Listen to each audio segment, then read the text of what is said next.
Well, good morning, everybody. It's Travels with Dottie. And you know what? This annoying glare on my glasses from the light, I'm not quite sure how to, when I look down and read stuff, it goes away. I need to find a way to get lighted properly and not have that. See the circles? That's my light. That's very distracting. Anyway, there's Dottie off in the distance there on the bed, and it is 8:22:24, and it is 6:08 a.m. It's still dark outside. There's no sunrise yet. And if you watched yesterday and watched Dottie cry the entire time, and I couldn't figure out why. Well, I did figure out why. You might notice usually she's still on the bed when I do the video, and she seems pretty content. She wasn't on the bed, you might notice last time. Let me show you what was going on. I'm going to move the camera just for a second. That is actually Dottie's bed, and George, as George is doing right now, appropriated it. And Dottie doesn't mind as long as she's on the bed, but when she's down here, she was sitting right next to it, crying that she could not get in her bed. So that is the story, and I'm going to stick to that story. Let's see. Let's start with, first, there was a celebrity kindness positive news short yesterday on Bob Newhart. There was I'm going to hear about this, I'm sure. There is a long form video called Road Trip with Dottie and Me. It was like an hour and 18 minutes. So those of you that hate the long ones, just stop watching when you're tired. Go back and watch later, or don't watch at all. There's some people that really like the long ones. I think an hour and 18 minutes is a little ridiculous. I think it was way too long, and I probably won't do something like that again for a while. Notice I said for a while. I probably will actually do it again. Let's see. So that was the long form video, the short, and then the comments video from yesterday. Let's see. Lisa Roth is the first one. She commented on an old, hey, this is positive news number 137. I'm on 170 something. So you're way behind, Lisa. That's okay. It's about a new HIV treatment, a real promising treatment. And it's always good news. And Lisa says, this is wonderful news. I know so many people have lost family members to HIV. This gives hope. Yeah, it's pretty cool.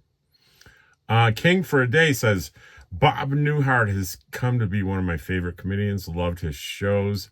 Bob, the Bob Newhart Show, and Newhart with Larry and his brother Daryl, and his other brother Daryl. I have a friend named Daryl. I always kid him about that. This is my buddy Daryl, and I turn to my buddy Jameson. This is my other brother Daryl. His deadpan, sometimes self-deprecating humor was hilarious. His character reminded me of Oliver Douglas on Green Acres. I haven't thought about it. Green Acres in years. A normal guy surrounded by oddballs, but to them, he was the only oddball. That's true. Those two shows had definitely that in common. Also, his comedy was about as clean as one could get. No cursing, innuendo, vulgar things along those lines. Yeah, that was pretty cool. Zappa, 1952. There was a how-to guide I did on Quartzsite 2 years ago, and he watched that, and he said, I'm planning my first winter in Quartzsite. I've watched dozens of videos about camping there, and this may be the most informative one so far. You seem to have answered any remaining questions that I have. Thanks. Thank you, Zappa. Is it Frank? 1952. No, it says Zappa 1952. I think the real Frank Zappa was born in the 40s. So could have been Frank Zappa, though. Judy is commenting on the comment video. Dottie is just saying good morning to everyone. She was upset her bed was taken. Can't wait to have y'all to Gertie's garden. I plan to put up a yard so we can all gather and I can love on the pups. That sounds great, Judy. Great plan for Quartzsite. I've always wondered what the story was behind Eagle Nest Lodge. Somebody in town got to know. And I said, I have the story. I'm going on a hike today to try and get footage from the lake. And I was successful. I did that. It was a little bit of an adventure, but you're going to see all of it. I'm going to do some editing on that today. And I'm going to try to get some. I have the whole history of Eagle Nest Lodge, and it's going to be a great video that I'm going to love. It'll probably do terrible views every time I have a video that I'm really excited about, and I put a bunch of work into it and editing and just try to make everything perfect. And I'm like, this is the greatest video I've done. It'll get 50 views. All right. M. Campbell says, the view of that property through the Eagle Nest Ranch gate is stunning. Yeah, it's pretty cool. Judy again, Bob Newhart was a wonderful comedian. Remember his records, how funny they were. He always seemed like a kind person. This just shows that kindness. And that was the positive news video, Celebrity Kindness. It was number 178. 170 today. It'll be 179 days in a row I've done a positive video. Positive news video. Naj, plantanos, plantain como in many varieties. I was talking about on the hour and, in case you're wondering what I talked about for an hour and 18 minutes, a lot of stuff, but plantains was one of them. I lived in Puerto Rico for a little while, so I know a little bit about plantains and mofongo, but Naj knows far more. Plantanos, plantain como in many varieties, green are used on mofongo, yellow ripe are used in plantano maduro, and are sliced and fried, very sweet, and my favorite. They are also boiled or used in soup. Plantinos are used in most all Latin countries, cooking a variety of ways, and I like most of all of them. That was lesson 101, plantano. Thank you, Naj. All right. Tommy, I've watched the Second Amendment guys. I was talking about, now, I wasn't talking about Second Amendment. I was talking about First Amendment auditors on YouTube. But Tommy's saying they're also Second Amendment guys, and he's watched them. I don't watch them. What they do is they carry weapons in usually unusual places that are technically legal to try to educate police and the public about what the law is. There's a very famous guy that there's a law in Florida that if you're fishing, you can carry a gun. So this guy, and I don't appreciate these videos. I really don't. So he goes out with his AR-15 to public places and fishes. And people get upset and call the police. There's a guy with an AR-15. The police get upset. They go out there and he films the confrontation. And it's not a well-known law, but if you're fishing, you can have your gun in Florida. So I just don't like that. Anyway, they teach, Tommy says they teach a lot of people what the law actually is. There are better ways to teach people what the law is. There really is. Other than scaring the hell out of people unnecessarily and having unnecessary confrontations with police. I mean, I think there are other ways you can make sure the police are educated. I'm sure there are. Have any of the shops you've asked to film actually said no? Yeah, they have, Tommy, about 10% of the time. I would think that's free advertising for them. Not necessarily. They don't know who I am. They don't know if I'm there to do a hit job on them. Maybe I'm an upset customer or a relative of mine got upset by them and I'm going to go in there and film and do a very negative thing on their business. Once they kind of give me permission, it's going to be hard for them to take it away once it's posted. So I respect people that say no. So I hope you get to see that resort property on the lake. It's amazing view from the gate. Do you think you have some sneaky bugs? Oh, he's talking about, I don't have sneaky bugs. I just have bugs in the trailer and you got to treat them. Me and my 2 RVs. Thanks, Rob. Have a great day. That was I think I mentioned her in, and I believe it's a her because I think there's another comment coming where she said what her name was. No, I've got it wrong. Sorry, I got it wrong. Anyway, I don't know. Me and my RV could be man, woman, and often both couples have channels. That was on the comment video. And Terry McIntyre says Lowe's is also in Texas. And I was talking about the Lowe's grocery stores in New Mexico. And I thought, seems like they're only in New Mexico. And he says, no, they're in Texas too. Lisa Roth. Hey, Lisa. Because Bob Newhart was pretty awesome. And Tango Time 7506 says, where's the closest Costco? I was not prepared for that one. And I was like, I have no idea. I've never been in a Costco in my life, but I'm pretty sure, I was saying this video is about a very remote rural mountain area in New Mexico. I'm guessing Costco's a city thing. So if I'm wrong about that, let me know if they have them out in these areas and I'm just been oblivious. Let me know. I thought they were just kind of urban stuff. So that could have been a really good question, and I was just too lacking of knowledge to know that. Naj, that was so kind of him. She's talking about Bob Newhart. That, just to let you know, you don't have to go back and find that video. It was about. I'm going to talk for a minute about this because I've got some extra time. There's not that many comments today. It was about Bob Newhart's act of kindness to Judd Hirsch, the guy from Taxi. And here's what happened. I realized I get very few views on these positive news stories, but I did one on Kevin Bacon once, and I got like 5,000 views. I say, well, celebrity ones work. So I typed in celebrity acts of kindness.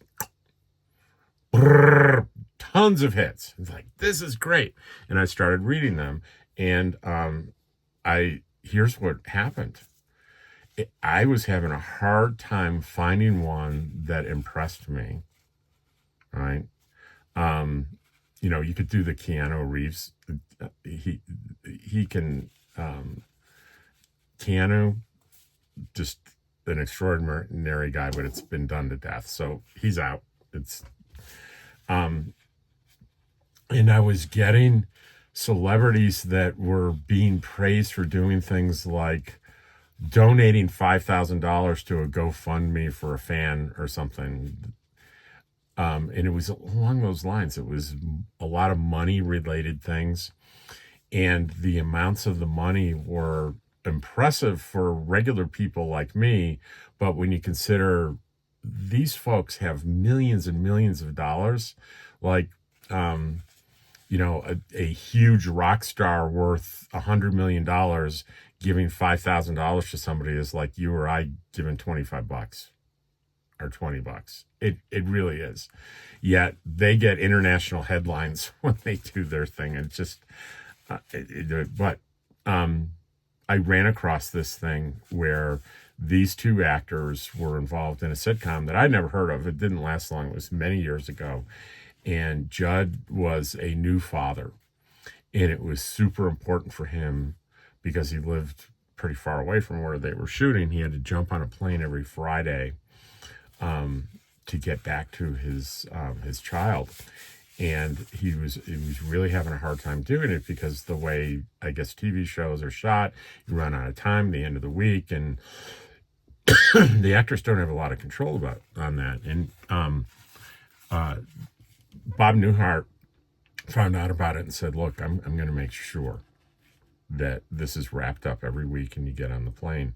And at first you think, well, he must have huge power on the show. Yeah, he did have power on the show, but he wasn't the showrunner. He wasn't the director. He couldn't really solely, I guess, maybe without being a jerk, dictate this. So what he did was he found ways to make it happen. He found ways to increase the pace and to do things all week long, every week, to make sure his buddy got on a plane. And that's not about cutting a check to somebody. That's about devoting time and energy and intention to be kind to someone. That's why Bob Newhart got my positive news story. So that was what that was about. And Lisa, again, on the road trip, I believe respecting the business wishes and filming is just the right thing to do. You covered a lot in today's video, Rob. Well, it's the right thing to do, and it's their, if you have a private business, you have the absolute right to say what goes on your property.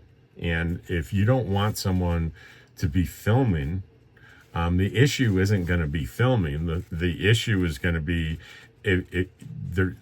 here's how it would go ideally is the person would say, well, here's the real ideal is someone like me walks in and says, can I film? And they go, no, you can't. And I politely smile and say, okay, I won't do it. Now, if a person is a jerk, if I'm a jerk and I go, well, I'm going to film anyway, it isn't that they're going to call the police and say, come arrest this guy for filming. That's not going to be the issue. They're going to say, ideally to you, okay, if you're going to film, I'm going to ask you to leave my property. And it's over when I go, oh, okay, and I walk out. If I say, I'm not leaving your property, there's the legal problem. And the phone call could be made to the police and they say, hey, there's someone in my business. I want them to leave. They won't leave. That is trespassing. So I've notified them. The police will likely come and say, this owner is asking you to leave. You need to leave and consider this a warning. If you come back, you'll be arrested. And if you don't comply with that, they will handcuff you and arrest you and take you to jail for trespassing. That's how the law works. But it's also respectful of someone's private property in their business, or even a business's private property. In public, it's not the same. Public buildings, public parks, the street, the sidewalk, you have a First Amendment right to film anything that you can see from a public space where there's no expectation of privacy. Now, I say that because maybe a public bathroom is a public space, but there's an expectation of privacy in there. So filming in there would not be legal. It would not be okay. But you do have a constitutionally protected right to film things that are in public or in the general view of the public. So even restricted areas of government properties that are maybe fenced, if you can film through the fence, if it's a chain link fence, there's nothing they can do about it. They can only prevent you from going into a restricted area. This is the kind of thing that on YouTube, they call them First Amendment. I mentioned the First Amendment auditors test. Sometimes nicely, sometimes they're jerks, and I'm not interested in watching those.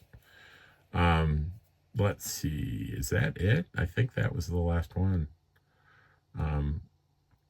No, there's more. King for a day. On the old Eagle Nest Lodge, at least until the mid-1880s, we could walk up to these buildings from the lake. Taking a break from fishing on a hot summer day, we would walk around looking through the windows and it appeared abandoned. I do remember there was someone being there in the 1970s and there would be cars parked outside. I know who it was, and I'm going to explain it in the video. To us, it was just a worn out, old looking building. Don't recall any kind of signs being posted. Heard it's difficult to get permission to be on the place. It's heavily posted and watched to keep the heck out. Yeah, it's heavily posted. There's no doubt about the trespassing. And I think that if you got caught, I don't think you'd get a warning. I think that the posting is enough of a warning, and I think you might find yourself in the county jail if they caught you on that property. So I'm certainly not going to do that. Chris Newwood, 5145, says on the celebrity kindness for Bob Newhart. I've heard of him. Of course, he was a favorite of mine. There are not many original comedy geniuses left in the world. No one can replace him for sure. He was one of a kind. Chris in Post Falls. Hey, Post Falls, Idaho. I know where that is. I lived in Sandpoint for about 5 years, so that's a little north there of Post Falls, but I'm definitely familiar with Post Falls, Idaho. Well, thank you for spending the morning with me and Dottie, and I hope you're enjoying your morning coffee. It's a little cold because I forgot it was in my hand the whole time, but it still tastes good. I think I'll heat it up, and I'm going to do my positive news video. I'll relay a long video that's going to be much shorter than an hour and 18 minutes, I promise. Take care, and I'll see you on the next one.